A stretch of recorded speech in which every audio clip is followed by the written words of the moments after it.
Alright YouTube, what's going on? Welcome back to the channel. Today's video is going to be all about the Garmin Instinct 2. So for those of you who have not seen this channel before, allow me to introduce myself. My name is Morgan. I am an active duty Marine and a watch collector. I also work out on a daily basis, and I am a very active person. And as such, I wanted a tool that I could rely on to track my fitness and stay accountable to my routine. So the Garmin Instinct 2 for me has been the perfect tool to accomplish that with.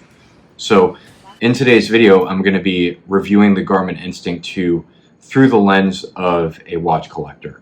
So I have a collection of fairly nice watches that I have worked very hard to save up for over time. And they mean everything to me. I love my watches, I love wearing them, I love making memories with them, and they are an important piece of my life because being in the watch hobby has introduced me to a lot of really cool people. I've made a lot of friends through this hobby, and watches will always be important to me for very personal reasons. With that being said, this video is not about those watches, it is about this watch right here, and discussing its merits and things that I don't necessarily like about it. So with that said, I would like to make a very important distinction. A lot of people in the watch industry, or rather the traditional watch industry, are not necessarily fans of smartwatches. There is this idea that the smartwatch, especially with the inception of things like the Apple Watch and the Garmin, are going to kill the traditional watch industry. And I would respectfully disagree with that. And I'll get into why that is later on in the video. But let's actually talk for a bit about the Garmin Instinct 2 and discuss why I like it and why I have it in my collection in the first place. So, in my opinion, this isn't just a smartwatch, but it is a tool watch.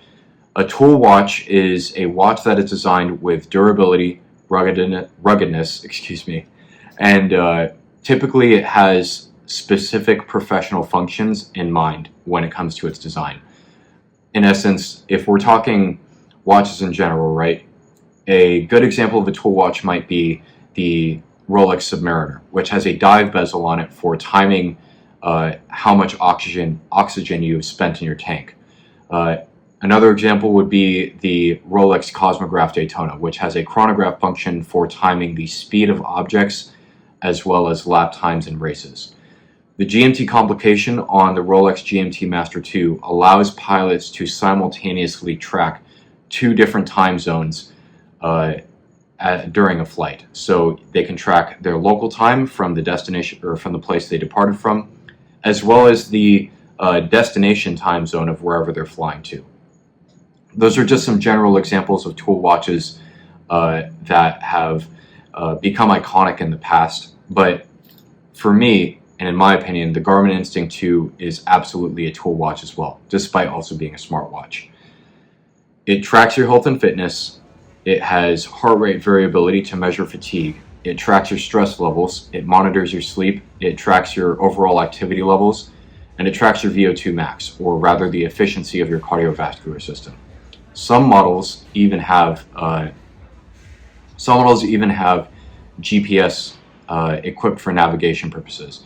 But to my knowledge, the Instinct 2 does not have this functionality equipped with it. It is also extremely durable. This watch is about as durable as a G-Shock. So if I drop this on the ground or throw this off a 3-story building, I'm pretty sure that it will survive, but I do not intend to test that theory out. With that being said, I spent a lot of money on this. I spent about like $229 on this watch, so this isn't exactly something that I'd be willing to just chuck off of a bridge or something like that. All these features and capabilities make the Garmin Instinct tool a genuine tool watch for those who are interested in staying accountable with their fitness routines. It is purpose-built and it is designed for that role. However, if we look at this watch through the lens of a watch collector, there are some things that I would like to make note of. Mostly in the fact that form follows function when it comes to the design of this watch. This watch, again, looks like a G-Shock, and G-Shocks in general, some of them look cool, but for the most part, G-Shocks are pretty ugly. And I would not describe this watch as a handsome watch. It is not something that would blend very well with any sort of formal wear, no matter what kind of suit you, or no matter what kind of strap you try to dress this up with. As you can see, this is not actually the OEM strap that came with the watch. This is a aftermarket nylon strap that I bought off of Amazon because the included silicone strap that Garmin makes with this watch was giving me contact dermatitis on my wrist. So I was getting rashes on my skin. I was like constantly itching on my wrist. So I had to swap out the strap in order to make this actually wearable. But again, going back to the thing about formality, this would not work with a suit at all. It would just look completely out of place. It's like that weird trend a few years ago where people were wearing like business suits and like tennis shoes or sneakers. It just looks very strange, it's very off-putting, and it doesn't blend in well at all, and it's not stylish at all. Yeah, I can't imagine anybody wearing this with a suit and looking good in it. It's very durable. Again, it's designed for water resistance and durability, but with that said, the looks come secondary to that. This is just a pure tool watch in its purest form. I can't really say much else about that. The battery life is good for a smartwatch, but in terms of watches in general, especially when we compare this to traditional mechanical or quartz watches, this doesn't even come close to competing, right? This Rolex Datejust that I'm wearing on my wrist right now is powered by an automatic movement, which means that there is a rotor inside of it that oscillates and rotates as I wear it throughout the day, and it winds up a mainspring inside the watch which powers a gear train that moves the hands. So as long as I wear this every other day, this watch will never stop running, and all I have to do is occasionally adjust the time on it to make sure that it remains accurate. But theoretically, this watch will never run out of power. The power reserve on this officially is 70 hours, but if I were, again, to wear this every other day, then it would never die. For a quartz watch, you only have to replace the battery on one of those every 3 to 5 years, depending on the manufacturer you get it from. This smartwatch right here, this Garmin, has 28 days of battery life, and after that, it needs to be recharged. Additionally, the battery is going to chemically age, meaning that a replacement will be needed after several years. So instead of with a traditional watch where you take it to either get the battery replaced or get the movement serviced, you're going to have to throw this out eventually, and you're going to have to replace it with an entirely new watch, which in my mind is kind of inconvenient and it's not preferable to, getting the thing that you already have serviced and maintained. The firmware updates and the software updates that come out regularly for these pieces of technology will eventually render this completely useless. There is this concept within the tech community of planned obsolescence. So quick vocab, what exactly is planned obsolescence? According to Investopedia, quote, planned obsolescence is a purposeful strategy to ensure the current version of a product will become out of date or useless within a known time period. To me, the key word here is purposeful. When brands are designing a product, they want to make sure that the customers they get will be repeat customers, right? Take the iPhone, for example. Every year when Apple updates the iPhone, they're hoping that their customers will come back and upgrade to the newest generation. Now, most people only upgrade every 3 or 4 years or so because, maybe that's all they can afford, or maybe that's all they, deem sensible to do. But eventually, those customers do have to come back for an upgrade because every iOS update will slow down the older models and make them less efficient until that phone eventually just bricks itself and is no longer supported. So the same concept is at play with Garmin and its watches. They're not necessarily designed for longevity. They're designed to get you into an ecosystem and then keep you there with gradual upgrades. So this watch is not perpetual in the same manner that a mechanical watch might be. It is mass-produced, it has, again, planned obsolescence built in, and furthermore, there is absolutely no timelessness to this type of piece. Stylistically, again, this watch was designed with function over form in mind. And with that being said, it has this very ubiquitous character to it in that if you go around public, you'll see a lot of people wearing Garmins nowadays. Most of the time nowadays, if people aren't wearing traditional watches, they're probably wearing some sort of smartwatch, either an Apple Watch or a Garmin.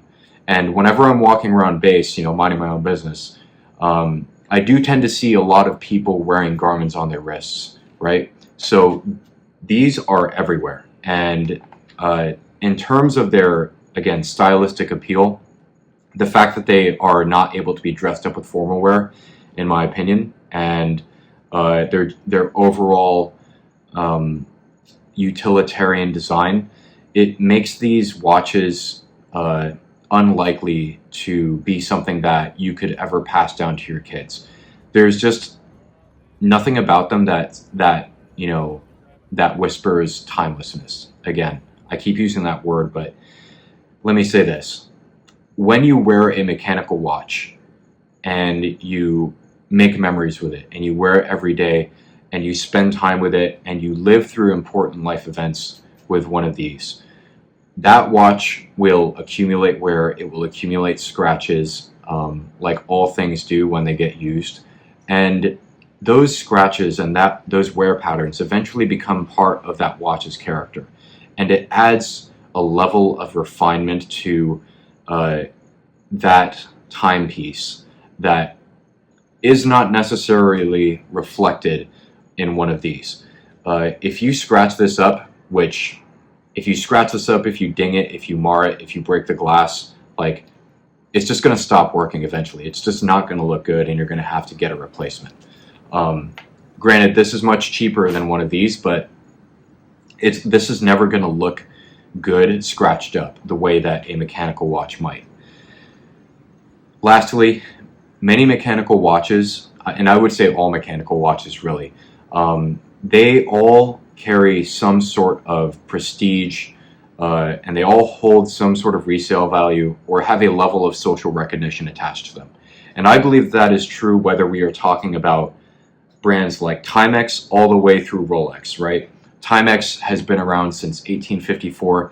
They've been producing mechanical watches for a very long time, and they're one of America's most famous and most respected watchmakers. Rolex, on the other hand, which is on almost the complete opposite end of the price spectrum, is not only one of the most famous watch brands in the world, it is one of the most famous brands in the world, period. It is such a ubiquitous and well-known brand in general, and it is such a positively regarded brand in general that when you see a Rolex on someone's wrist or you see a mechanical watch on someone's wrist of any brand, it's hard not to notice that. At least if you're someone like me who likes mechanical watches. It's hard not to notice that, though. It is uncommon nowadays to see somebody with a mechanical or quartz-powered ticking timepiece on their wrist. It says something about them. It says, or at least it would indicate something about them. It indicates that they have an affinity for, traditional craftsmanship, for handcrafted mechanical devices that can measure the fourth dimension, as some other people like to say. None of that is true for the Instinct 2 or any Garmin model or any smartwatch for that matter. The only thing that this says about you when you have one of these on your wrist is that you're probably a fitness guru. And there's nothing wrong with that. I love to work out. I'll be editing some clips in here of my own workouts and stuff that I've done while wearing this, right? But this doesn't really say much about you. This doesn't really say that you have any sort of affinity for traditional craftsmanship or horology or any of that stuff. At the end of the day, this is just a utilitarian tool that helps you track your fitness. And there's nothing wrong with that. There's absolutely nothing wrong with that at all. I actually just got a notification on this. It's Duolingo telling me to do my language lesson. So yeah, you can get notifications on this too. Depending on whether or not you're attached to your phone, that may or may not be a good thing. But with all that said, this is not going to be something that you could pass down to your kids, and nor would they really want it if you did. But what this is again, a tool for measuring your fitness and for keeping yourself accountable. And if you're someone who cares about their fitness, if you're someone who cares about tracking their overall health and living a healthy lifestyle, I think that the Garmin Instinct 2 is one of the best accountability tools that you can have in your arsenal, aside from, regular good old discipline. But that's a completely different discussion. With that being said, I'm going to cut the video here. I want to know your guys' thoughts down in the comments below. Whether or not you think smartwatches are a threat to the industry in general, and if you have a Garmin or a smartwatch of your own, let me know what your experience has been like with it, especially if you also have mechanical watches as well. Let me know your thoughts down in the comments below, and I look forward to hearing from you. Thanks for watching.